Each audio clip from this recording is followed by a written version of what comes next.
नमस्कार संस्कृत के प्रिय विद्यार्थियों, आप सभी का बहुत बहुत स्वागत है मैग्नेट ब्रेन्स पर। मैं पंकज तिवारी। तो आज हम लोग पढ़ने वाले हैं वाल कौतुकम, मोस्ट इंपोर्टेंट क्वेश्चन। आप लोग तैयार हैं? जिसका आपको इंतजार है तो वीडियो को जल्दी से जल्दी लाइक कर दीजिए और अपने दोस्तों तक शेयर जरूर कर देना है। एक बात ध्यान रखिएगा, जिसने अभी तक चैनल को सब्सक्राइब नहीं किया है वो चैनल को सब्सक्राइब जरूर कर लेंगे। ध्यान रखें, भारत का एकमात्र ऐसा प्लेटफॉर्म मैग्नेट ब्रेन्स है जो आपको 100% फ्री एजुकेशन देता है। 100% फ्री एजुकेशन के साथ साथ मैग्नेट ब्रेन्स आपको प्रोवाइड कराता है दो प्लेटफॉर्म, एक तो मैग्नेट ब्रेन्स इंग्लिश मीडियम और Magnet Brains Hindi medium. Hindi medium की बात करूं तो क्लास 6 से लेकर के क्लास 12 तक के Delhi board, Bihar board, UP board, MP board, Rajasthan board, इन सभी बोर्डों का पाठ्यक्रम बिल्कुल और बिल्कुल फ्री दिया जाता है क्वालिटी कंटेंट के साथ। और इंग्लिश मीडियम की बात करूं तो केजी से लेकर के 12 क्लास तक का सीबीएसई बोर्ड के द्वारा निमित एनसीईआरटी को फॉलो करते हुए कंप्लीट चैप्टर सिलेबस के साथ आपको क्वालिटी कंटेंट के साथ दिया जाता है बिल्कुल फ्री। तो देर किस बात की है, चैनल को करिएगा सब्सक्राइब और वीडियो को करिएगा लाइक। एक बात और ध्यान रखना, मैग्नेट ब्रेन्स एकमात्र ऐसा प्लेटफॉर्म है जो क्लास 6 से लेकर के 12 क्लास तक के हिंदी मीडियम और इंग्लिश मीडियम के नोट्स भी प्रोवाइड कराता है। वो नोट्स जो आपकी परीक्षा में बेहतर से बेहतर नंबर लाने में आपकी मदद करेगा। तो नोट्स की जानकारी लिंक इन डिस्क्रिप्शन बॉक्स में आपको जरूर मिल जाएगी, ई नोट्स और ई बुक्स के माध्यम से। तो जल्दी से जल्दी आप लोग संपर्क कर लीजिए कि नोट्स कैसे आप तक पहुंचेंगे। आज की हमारी क्लास रहेगी कक्षा 12वीं संस्कृत ऐच्छिक बाल कौतुकम तृतीय पाठ, मोस्ट इंपोर्टेंट क्वेश्चन। ध्यान रखिएगा, मोस्ट इंपोर्टेंट का नाम सुनकर ही हम लोग क्या हो जाते हैं, हमारे अंदर एक क्या आ जाती है, उबाल आ जाती है कि परीक्षा में निश्चित तौर से आने वाले। और ऐसा ही है, परीक्षा में आपको ये क्वेश्चन रखे हुए मिलेंगे। ठीक है, यहां पर देखिएगा सबसे पहला प्रश्न आप देखिएगा, दिया गया है उत्तर रामचरिते रसः अस्ति। ठीक है ना, उत्तरे रामचरिते, ठीक है ना, उत्तर रामचरित में कौन सा रस है, जल्दी से बताइए। उत्तर रामचरित मानस है जो, उसमें कौन सा रस है, बताएंगे क्या आप? उत्तर रामचरित हमारे भवभूति के द्वारा लिखा गया, रचा गया नाटक है। ठीक है ना, तो आपको सबसे पहले तो मैं बता दूं कि भवभूति के द्वारा 3 नाटकों का समावेश किया गया है और वो नाटक विदूषक रहित हैं भवभूति के द्वारा। ठीक है ना, सबसे पहले उत्तर रामचरितम,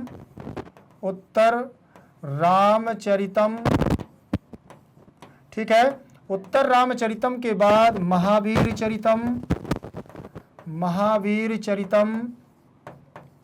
ठीक है, और मालती माधवम चरितम, मालती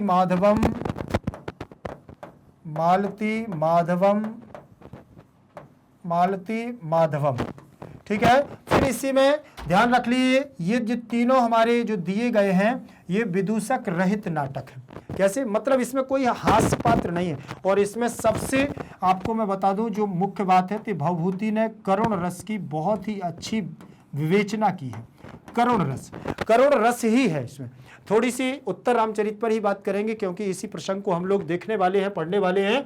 तो उत्तर रामचरित मानस में जो यहाँ पर प्रसंग है आपका बाल कौतुकम जो पाठ हमारा है, इसमें आप देखिएगा ऐसा है कि उत्तर रामचरित से जो ये पाठ हमारा पाठ का अंश लिया गया है, रामायण का अंश माना जाता है। फिर उत्तर रामचरित हमारा लास्ट का पार्ट माना जाता है। ठीक है ना, रामायण हमारी 7 कांडों में विभक्त भी है, तो उसमें उत्तर कांड को हम उत्तर रामचरित के मानस के नाम से जानते हैं। तो ऐसा हम लोग देखिए। फिर उत्तर रामचरित में मैं बताऊं आपको, तो ऐसा कहते हैं कि जब 14 वर्ष का वनवास पूर्ण करने के बाद माता सीता और भगवान राम जब राज्य के अधिकारी बनते हैं, अर्थात राज्याभिषेक होता है और राजा और रानी के रूप में वह सुशोभित होते हैं, तब किंवदंतियां होती हैं। समाज की कुछ कुप्रथाओं के कारण किंवदंतियां होती हैं और कोई सामाजिक ऐसा व्यक्ति कुछ ऐसी क्या कर देता है, उनके ऊपर आक्षेप लगा देता है। आक्षेप का मतलब कुछ ऐसे उनके ऊपर असामाजिक तौर से कुछ ऐसे धब्बों को लगा देता है जिससे भगवान राम को माता सीता का परित्याग करना पड़ता है और पुनः उनको परित्याग करके जंगल में क्या है, छोड़ दिया जाता है। जिससे हम सीता को क्या कहते हैं, निर्वासिता या निर्वासिता सीता, निर्वासित कर दी जाती हैं। तो उस समय माता सीता की जो दयनीय स्थिति होती है, जो स्थिति होती है, उसको अगर कोई व्यक्ति सोचता है, मन में भी यदि कामना करता है, तो वास्तविकता में कि आप रोम रोम खड़ा हो जाता है। क्यों? क्योंकि उस समय माता सीता क्या रहती हैं, गर्भ अवस्था में लव और कुश को लिए हुए रहती हैं, अर्थात क्या रहती हैं, गर्भस्थ रहती हैं वो। और उस समय उनका अंतिम माह चलता है,